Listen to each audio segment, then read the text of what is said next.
Hello guys, good morning. Today we will discuss the next interesting deviated result from the Mendel dihybrid F2 ratio, that is 9:3:3:1, and this original dihybrid phenotypic ratio is again modified into 9:7 in case of complementary gene interaction. Okay, so what is the complementary gene interaction? When two or more dominant non-allelic genes which are located on different locus of the same chromosome or different chromosome, and when these two non-allele dominant interact with each other, a new character develops. Okay, but when these two dominant gene remains alone, that is, one dominant gene cannot express the new character in the absence of another dominant genes. Okay, so first time Bateson and Punnett discovered complementary gene interaction in case of Lathyrus odoratus, which is called sweet pea plant, and this is the interesting genetic material for the study of the deviation of Mendelism. Okay, so in Lathyrus odoratus there are different colors developed. That is, in this plant there are two types of varieties are present in the nature. One variety is red flower color and another variety is of white flower color. Okay, कहने का मतलब यह है कि जब दो या दो से अधिक नॉन एलिक डोमिनेंट जीन जो क्रोमोसोम पर अलग अलग लोकस पर स्थित हो, जैसे C अलग लोकस पर है, A अलग लोकस पे है, और जैसे ही ये डोमिनेंट जीन आपस में इंटरेक्ट करते हैं तो एक नया कैरेक्टर आ जाता है, क्या? रेड फ्लावर कलर आ जाता है। लेकिन अगर इन दोनों डोमिनेंट नॉन एलील जीन्स में से अकेला कोई होगा, यानी या तो कैपिटल C होगा या तो कैपिटल A, अकेले होंगे, तो ये रेड कलर डेवलप नहीं करेंगे। क्यों? क्योंकि आप जानते हैं कि certain protein pigments are present which are responsible for the flower color, like that of anthocyanin. Anthocyanin is the pigment, that is the protein which is synthesized by a dominant gene capital C. Okay, but anthocyanin, the formation of the synthesis of anthocyanin is occur in the presence of a protein that is called chromosome. यानी flower में red colour तभी आएगा जब ये protein की synthesis होगी, क्रोमोजन। लेकिन अकेले क्रोमोजन रेड फ्लावर कलर नहीं दे पाएगा, यानी एंथोसाइनिन के फॉर्मेशन के लिए वो प्रोटीन यानी क्रोमोजन भी होना चाहिए, और इस क्रोमोजन को एंथोसाइनिन में कन्वर्ट करने के लिए एंजाइम भी होनी चाहिए। ओके, तो जब क्रोमोजन और एंजाइम दोनों की सिंथेसिस होगी तभी एंथोसाइनिन बनेगा फ्लावर में, और जैसे ही एंथोसाइनिन बनेगा तो क्या आ जाएगा? रेड कलर आ जाएगा।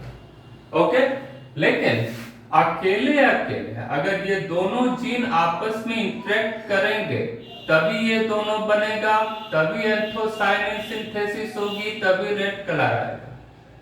ओके, लेकिन अकेले अकेले अगर ये होंगे तो फिर क्रोमेटिन अकेले एंथोसायनिन नहीं बना सकता। एंथोसायनिन बनाने के लिए क्रोमोजन को किसकी हेल्प लेनी पड़ेगी? स्पेसिफिक एंजाइम की हेल्प लेनी पड़ेगी। तो एंथोसायनिन तभी बनेगा जब ये दोनों चीज सिंथेसिस होगी, इन दोनों की सिंथेसिस होगी, और इन दोनों की सिंथेसिस दो डोमिनेंट नॉन एलिल्स के द्वारा होता है, कैपिटल सी और कैपिटल ए, और ये दोनों क्रोमोसोम पर अलग अलग लोकस पर स्थित होते हैं। तो जैसे ही आपस में इंटरेक्ट करेंगे तो कैपिटल सी क्या बनाएगा? क्रोमोसोम प्रोटीन बनाएगा। ए क्या बनाएगा? एंजाइम सिंथेसिस करेगा, और जैसे ही एंजाइम बनेगी वो क्रोमोसोम को किसमें कन्वर्ट कर देगी? एंथोसायनिन में। जैसे ही एंथोसायनिन की सिंथेसिस होगी तो फ्लावर का कलर क्या हो जाएगा? रेड कलर हो जाएगा। तो हम कहेंगे कि capital C and capital A, these two non-alleles, dominant non-alleles are called complementary gene. These two dominant alleles are called complementary gene, संपूरक जीन। यानी किसी कैरेक्टर को बनाने के लिए दोनों जरूरी है। जब तक ये दोनों इंटरेक्ट नहीं करेंगे तब तक ये दोनों चीजें नहीं बनेगी, तब तक एंथोसायनिन का फॉर्मेशन नहीं होगा, और तब तक रेड कलर नहीं आएगा। तो रेड कलर के लिए जरूरी है कि इन दोनों का बनना और इन दोनों डोमिनेंट नॉन एलिल्स का आपस में इंटरेक्ट होना।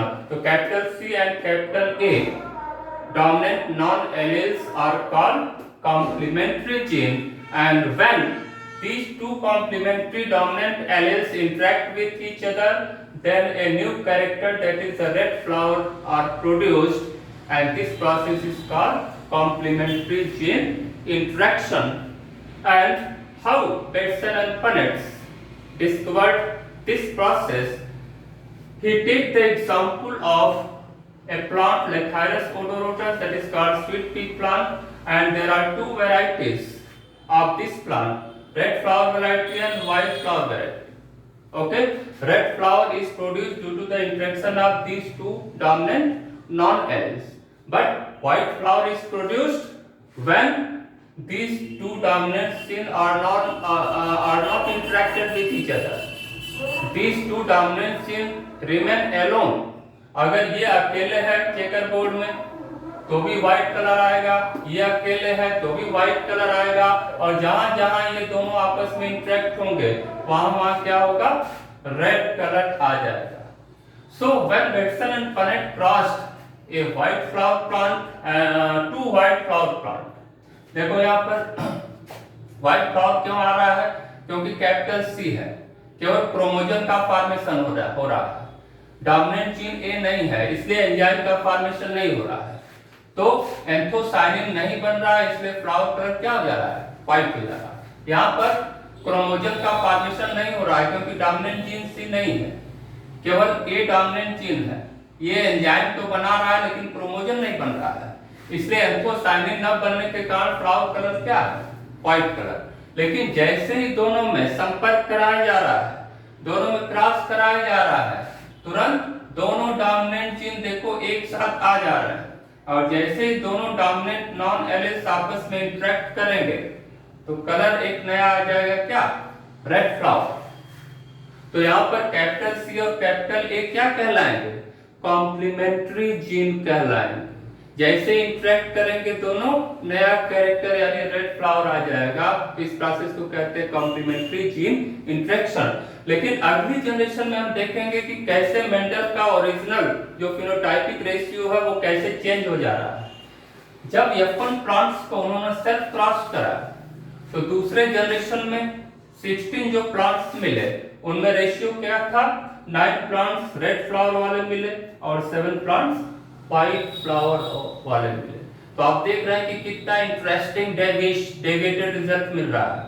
रिजल्ट मिलना क्या चाहिए? मेंडल के अनुसार डायहाइब्रिड फेनोटाइपिक रेशियो 9:3:3:1, लेकिन रिजल्ट क्या मिल जा रहा है? 9:7 7 ये कैसा रिजल्ट है? मॉडिफाइड रिजल्ट है या डेविएटेड रिजल्ट है। तो इस तरह से हम क्या पढ़ रहे हैं?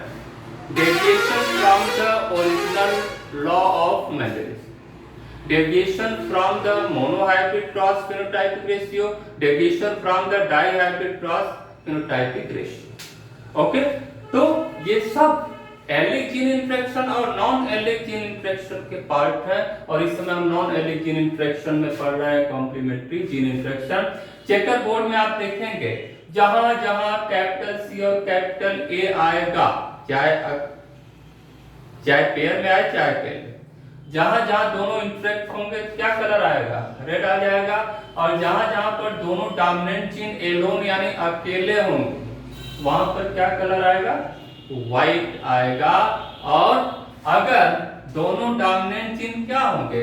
रिसेसिव होंगे, तो स्वाभाविक है न तो क्रोमोजोम बनेगा न तो एंजाइम बनेगी, तो साइनिन ऑलरेडी नहीं बनेगी और रेड कलर नहीं आएगा। तो दोनों डोमिनेंट जीन अगर रिसेसिव है तो भी क्या आएगा? व्हाइट आएगा। तो इस तरह से this is the very interesting example to study the deviation of the original dihybrid phenotypic ratio of Mendel, and this phenotypic ratio has been changed into 9:7. Okay, so here capital C and capital A, which are non-allelic dominant gene, and these two genes are interact to form red color. So these two non-alleles are called complementary genes, and when these two genes interact with each other, a new character develop, and such interaction is called complementary gene interaction. Okay, thank you.